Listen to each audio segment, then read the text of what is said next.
Question number 15 এটা দিয়েছে average chapter থেকে। বলেছে 50 জন শিক্ষার্থীর একটি ক্লাসের গড় উচ্চতা দেওয়া আছে আমাদেরকে 170 সেন্টিমিটার।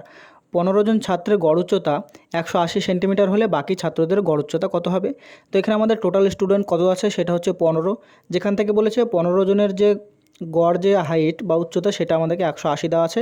তাহলে বাকি যে 15 জন, বাকি যে 50 থেকে 15 বাদ দিলে আমাদের যে বাকি 35 জন থাকলো, সেই 35 জনের গড় উচ্চতা কত হবে সেটা আমাদের বার করতে বলেছে।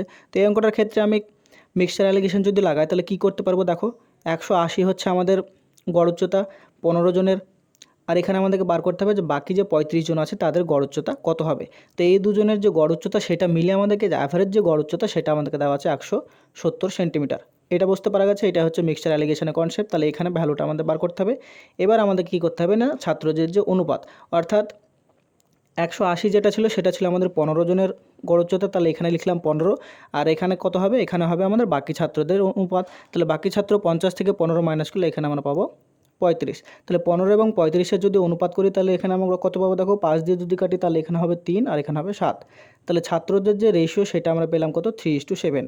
এই 3:7টা আমরা কোথা থেকে পাবো? না দেখো, 180 থেকে যদি আমরা 170 মাইনাস করি তাহলে আমরা কত পাবো? 10 পাবো। সেই 10-এর ভ্যালু আমাদেরকে 7 হওয়ার কথা। কেননা মিক্সচার অ্যালিগেশনের নিয়মটাই তাই যে 180 থেকে যদি আমরা অ্যাভারেজটা মাইনাস করি তাহলে আমরা 107 পাবো। আবার এখানে যেটা আসবে সেটা থেকে যদি আমরা 170 মাইনাস করি সেটা আমাদের এখানে আসার কথা। তাহলে সেই নিয়ম অনুসারে আমাদের কী করব? 180 থেকে যদি 170 মাইনাস করি তাহলে সেইটা পাবো 10। এই 10 যে সেন্টিমিটার হচ্ছে সেটা হচ্ছে আমাদের এই 7 ইউনিটের ভ্যালু। তাহলে 7 ইউনিটের ভ্যালু যদি 10 সেন্টিমিটার হয় তাহলে 1 ইউনিটের ভ্যালু কত হবে? 1 ইউনিটের ভ্যালু হবে 10/7 সেন্টিমিটার। তাহলে 7 ইউনিটের ভ্যালু যদি 10 হয় তাহলে এখান থেকে আমরা 3 ইউনিটের ভ্যালু খুব সহজে বার করতে পারবো। তাহলে 3 ইউনিটে কত হবে? এটা হবে 10 মাল্টিপ্লাইড বাই 3 ডিভাইডেড বাই 7।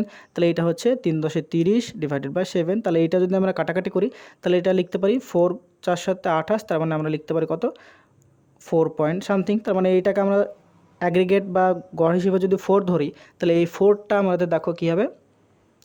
এখানে আরেকটা জিনিস লক্ষ্য করার কথা যে 3 ইউনিটের ভ্যালু যেটা হলো 4, তাহলে এখানে 170 যেটা ছিল সেটা ছিল আমাদের 180 থেকে কম। তাহলে এইখানে যে ভ্যালুটা বসবে সেটা হচ্ছে একবার 170টা একটার থেকে কম হবে, একটার থেকে বেশি হবে। তাহলে এখানে 170 থেকে বেশি হচ্ছে 180। তাহলে এইটা 100, এখানে যে সংখ্যাটা বসবে সেটা হচ্ছে আমাদের 100 যে আছে, অর্থাৎ 170 থেকে কম হবে। তাহলে 170 থেকে কত কম হবে? না, এইটা হচ্ছে 4 ইউনিট কম হবে বা 4 সেন্টিমিটার কম হবে। তাহলে 170 থেকে যদি আমরা 4 মাইনাস করি তাহলে এখানে পেয়ে যাবো আমরা 166 সেন্টিমিটার হচ্ছে বাকি যে 35 জন স্টুডেন্ট থাকবে তাদের যে গড় উচ্চতা। তাহলে এখানে আমাদের 166, অর্থাৎ অপশান নাম্বার এ হয়ে যাবে সঠিক উত্তর।